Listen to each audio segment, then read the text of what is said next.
What's going on, everybody? We got a new video for today. I traded 10 long boxes of some pretty rough chud for 3 short boxes of books, maybe 4 short boxes of books. So we're going to go through some of the highlights. A lot of it's more dollar stuff, some of it's stuff I'm going to read just to fill in the holes. Some of it's minor keys. We got a couple keys we're going to talk about at the end there.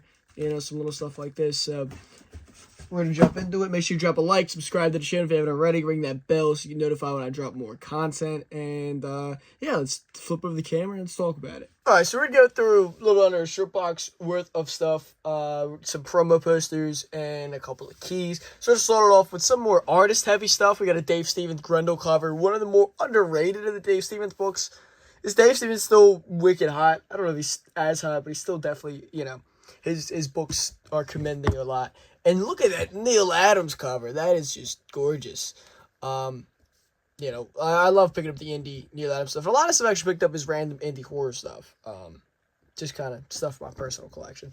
And then we have the Twilight Zone. I already have one or two of these, but it's the connecting cover by, I'm dropping it. By, of course, the great Neil Adams. So we actually have small Sting Adams stuff here. Philadelphia number 5. Super late Neil Adams cover. This is when they did the Neil Adams month. Homaging his classic covers over at DC. So, a lot of sort of Neil Adams artwork here. Of course, the classic 5-way Jokers. All that good stuff. And then, shifting from Adams to Jack Kirby, there's this run called Phantom Force that had some Kirby covers, but not all the issues were Kirby covers, but this one is a Kirby and McFarlane cover, which is pretty interesting, if you ask me. And then you have the artist that worked on the actual Phantom Force interiors doing a cover alongside him, Kirby and Jim Lee.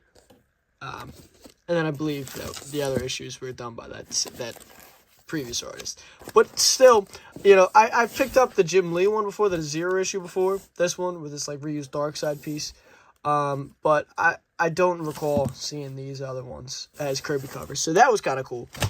And McFarlane Kirby covers, just awesome. And then I got some early Mignola artwork, The Death of the Lady Vampire. This is just a cool book. Cool, super early Mignola artwork there. Obviously famous for his work on Hellboy. Boris Vallejo, this gorgeous Paradox cover. One of his best, non-monster covers, I would say. Human covers, I guess, if you want to call it that. There's Bing Lau, I think is her name. She's an actress. She's also in The Crow. Didn't know that. And this is signed by the artist, apparently signed at San Diego Comic-Con, apparently. But very cool. Cool Jim Shooter book. The Knights of Broadway are not easy books to come by. Some of them are a lot harder to find than others. Some issues, it kind of depends on which issue you're hunting for. But, that's what I see. Not all the time, but I have a couple copies at this point. And then 3 of the 4 JLA Avengers issues. I just need an issue 1 for that specific copy of this set. Which I might have. I don't know. I'm not sure. I don't think I have an extra number 1. But these are always good to pick up no matter what. It's a good set to build. The Realm number 4. It's actually got some Dead World stuff in here by James O'Barr, if you didn't know that. Check that out. Although I don't think O'Barr was doing Dead World. This is a preview for Dead World, if I'm not mistaken. Think for Another World number 1. That's a book always worth picking up. So is this Hulk 265. First Rangers. This is a bit of an unrated Hulk minor key. There's a lot of first appearances throughout the Hulk run, and not many of them amount to much. And I'm not saying the Rangers amount to much, but they are pretty cool. I like the Rangers. I think they were a cool team. I'm trying my camera right here. I think the Rangers were a cool team. I don't know. Fun, and Knight Rider's awesome. Incredible Hulk 456, First War Hulk. When he's one of the 4 Horsemen of Apocalypse. Flash 92, Newsstand First Impulse. That's a nice little minor key. The number 1 for V-Wars is the sub cover. I believe that is the first volume as well. They did a show. Does anybody care now? I don't think so. Punisher number 9, that's a tough variant. Part of that Frankencastle stuff. Frankencastle was awesome. And then we've got this Nova trade paperback. Now you're probably like, who cares? But this is just kind of cool. Probably the Marvel trade paperback office. So, some kind of neat about that, I think. And like I said, this is all stuff I traded to a buddy of mine. I had some bulk I wanted to move on from. I already made money off that collection, and I was kind of just passing along. So let me know, do you think this is a fair trade for, highlight-wise, fair trade for 10 or so long boxes of bulk, There is Marvel and DC and Valiant in there, but this Death Race 2 2020 is a sequel that I didn't know existed to one of my favorite movies. Death Race 2000, you can see it up there. Roger Corman, ridiculous feature. Underloved. It had a remake in the 2000s with Jason Statham, of all people. But the class Death Race 2000 was awesome. And super early Sylvester Stallone. One of these Marvel flip books. This is nothing. But sort of reprint of the Bucky issue, the Winter Soldier issue. Bucky 59, that's the last issue. That was actually a gift from my buddy John Stinsman, so thank you. Bubba Hotep #1 B cover, those are always great to grab. There's a DC Universe logo, Wonder Woman number 82 there. Defenders 46, this is another slept-on book. First life model decoy of Nick Fury. That's kind of a thing. If you're a Fury fan. If you want to know more about Fury's history, though, check out. I did a history of Nick Fury comic book video of him in the books. Segment number 3, you got Kirby covers. This is a great run to put together. Only 5 issues. Uncanny X-Men 118. Not a crazy issue, but definitely worth picking up. Toe tags featuring George A. Romero. All 6 issues. Romero's awesome. And I had to grab that. I've never read this, so I gotta check it out. And then I picked up some of the Night of the Living Dead issues. There's they've all got these super zoomed in gruesome covers from Fanico. And then there's the Aftermath. Thin, almost giveaway sized book. I don't know if it was a free, the Aftermath and the prologue were free or not, but they're in that free thin size, Utterly Strange Stories, #1. If you don't know, now you know. That's first appearance of Plasma Baby. Iconic indie character that everybody... Who doesn't love Plasma Baby? And it's a Linzer cover. And Linzer art on the inside. Pup Master #4, 3, and 2. I've got a couple #1s. I don't know if I think I did need all of those for myself, so... Not mad at that at all. And there's some cool Challengers of the Unknown issues. This is the... Just League Dark almost era where Swamp Thing and Deadman were kind of on the Challengers team. And is that an Adams cover, I believe? That might also be an Adams cover. We got Marvel Mark #1. That's a random giveaway nonsense book that I feel like I don't see nearly as much. And Heroes Inc. presents Canon #1 with a Wally Wood cover randomly. And on top of that, we've got some promo stuff here. This is the Robin promo kit. Came with, I'll see that little piece there. Robin stickers and a Robin poster. This was something sent to the stores in the 90s, in 1990, for the upcoming Robin title. It's a big poster. I gotta it's one of these long posters, but we actually have 3 of them, so that's just kind of... I have a fondness for this kind of stuff. I do like picking up old promo posters and such. And here's this cool old Darkman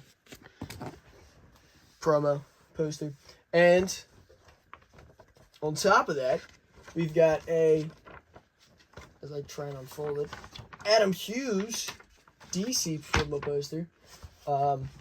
He's obviously the man. Everybody loves Hughes. And it's not, his best work, but it's not bad either. So, pretty nice. So, that's cool. Probably worth getting signed at some point when I see him next. So, got that. We got the Robin posters, and then a big old stack of Epic Illustrateds here. This is the easiest way to just flip through them, is like this. These are great. I have pretty much the full issue, or full run at this point. That's the last issue, one of the last Galactus story issues. But this is a good run to put together. Some of the Marvel Mag stuff can be a bit tougher to track down these days. Robo Warriors, just cool. Reminds me of the Ninja Warrior book I have. Shrip, Edna G-Fin, one of the latest G-Fin issues. Deathstroke, Terminator, trade paperback, and an Aquaman trade paperback. Some absolutely random stuff. And then we're going to move into some of the better books of the lot. Some of the more interesting stuff. One of the two bigger keys here is the X-Men 120. It's a newsstand. That is the first cameo appearance of the Alpha Flight in comics. I mean, they're in a page or two, but this is kind of like their first appearance. It's a mid-grade copy. It's got some ticks. But still, first Alpha Flight, very cool book. Hulk 114. I collect these Sandman covers, or this era of Sandman where he's in that green costume. That green costume is just awesome. I don't know why. I've always really liked it. And I adore this era of Marvel where there was really, like, nobody had villains. It's kind of like there was Marvel Universe villains. Like, Ming wasn't really an Iron Man villain, per se. He was a Marvel villain. Sandman wasn't a Spider-Man villain or an FF villain. He would fight anybody. So you got, like, Sandman and Ming taking on the Hulk. That's awesome. I kind of miss that, Marvel doesn't really do that now. Now, like, if Ming's in a book, he's going to be in an Iron Man book, And Sandman's traditionally in a Spider-Man book. But still, I don't know. I really love that era, and that's a cool cover. And I love that costume. Justice number 1 and number 5. I do believe those are the second prints. And I'm working on tracking down. And then we actually have a little, 7 or so issues of Crow. All over the place. I've got a Crow video coming out next week, most likely. First week of October, however that lands. History of Crow in the comics. And here is just some random Crow issues I, believe it or not, didn't have. So, I don't have it all. So I needed all these. And now I have them. And then Green Lantern 28, that's a nice little minor key, bunch of first appearances in there. That's that classic John's run where, really introduced to Atrocitus, State Walker, and all these other Lantern Corps, and it rolls into Blackest Night, Brightest Day. And honestly, one of the best eras for DC, and definitely the best era for Green Lantern fans. Here's an Evil Dead trade paperback. That's a lower print trade and a gorgeous cover. Super Cops number 1, Red Circle Comic Group. If you saw my last $50 video from the John Costa stuff, New Jersey Comic Stop, you'll see I always pick up Red Circle stuff. And I love this cover. It's awesome. It's super 70s. It's super like downtowny, and I don't know. It's very cool. Very New York vibes. Just very cool. And then some Tales of the Unexpected. Number 79, just had a cool cover. And 72 there. We got Scary Tales, number 13. This awesome Wolfman cover. Got this like orange October feel, that yellow dress, and this is such a like Halloween comic. That's one that might make the wall for the at least the month. Thunder Agents, number 13. Great cover. Awesome Wally Wood cover. Where the heroes caught in a spider web, taking on this big fuzzy, freaky deaky looking spider. World's Finest 197. If I'm gonna say, is this one with the? This has something to it. There's a backup in there that I wanted to read, whether or not it was the Green Arrow Jack Kirby story or something else. It probably was the Green Arrow Jack Kirby story I wanted to read, because who doesn't want to read Jack Kirby? And Green Arrow's the man. He's awesome. I've always liked Green Arrow. I feel like he gets a bad rap. FF 128. Not a key, but still cool cover. Good art. I don't even remember why I grabbed that, but I did, and I don't regret it. And we've got, now this book, Command Previews number 1. This is a book I don't have a lot of information on, but it either previews or reprints. I believe it's reprints. Yeah, this is a reprint of the first four issues of Albedo, which, if you know, includes first prints of Usagi, and then there's a little preview of his upcoming series, his upcoming solo title. See if I find the page of Usagi though in here.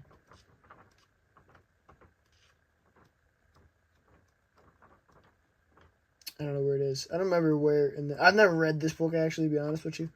But I don't remember where in the pages is his introduction. But either way, this is Albedo 1, 2, 3, and 4 reprinted there. So that's kind of cool. I've never seen that kind of come up for sale or come up conversation before. But sort of first reprint of first Usagi, maybe, as far as I know. But very cool. We've got King Comics, number 78, October issue, Golden Age book. But it's got Buck Rogers. It's got Flash Gordon, I think. I think it's got both of them in stories in this. The cover's atrocious. You know, there's nothing going on there. But there's like, and I think there's a Phantom story in there too that was kind of cool. So I grabbed it because why not? We got Search and Violence 1 and 2. I think I have number 3 myself. But these are both signed by Peter David and the late, great George Perez. So I believe this one's signed on the interior. And these cards are signed back here as well by both of the creators of the title. Now, Search for Violence is like a random 90s epic title that Marvel had. But not too bad to have some signed Perez goodness. Especially because, unfortunately, it's not like he's signing anything anymore, you know? So, one of the greats, especially for Marvel, and DC, really. I mean, and here's a bunch of my Teen Titans stuff. And then to round out the comic side of things, the last 2 books I've got here is Captain America, number 6, First Winter Soldier. That's a slept-on book. That book's way, way, way down in value. I don't know what happened. I don't know if it's because they haven't really done much with them or because, you know, the Disney hype train is kind of like dead and dying. But this book's way down. I mean, the market's way down, but that book's like down like a rock. So, and then the real key that got slipped in my box. If you know the local area, you know Tim Quixell, who fancies himself an artist, and you know who that is. But really, the keys were this and the Alpha Flight. But there's other stuff over here. I got this little box of, you know, Modern Godzilla and Space Ghost and King Kong issues that I had set up. And that was a box. This is a box. And that's a box of stuff. That was all from this trade. So overall, probably not too shabby. It sounds like 10 boxes was a lot, but, you know, I definitely upgraded this from what it was. I also got some, like, Chigokins. One of these, actually. I got 4 Chigokins in the deal as well. And one of them is a Power Ranger toothbrush. So that's kind of cool. As I drop it. I'm a big Chigokin guy, I guess. And then on top of that, I can't believe this is actually an accessory for Mystique, but that's for my Hellraiser display. And an Argentinian Madball. Still in this package. You have little stickers on the bottom. So, overall, I would say not too shabby. Got some other oddball stuff. Nothing else, you know, worth talking about. But I hope you enjoyed. If you have any of these books, let me know down below. You think this was a good trade or not? Also, let me know that down below. And, you know, make sure you drop a like, subscribe to the channel, and keep an eye out for upcoming videos. Until next time, peace.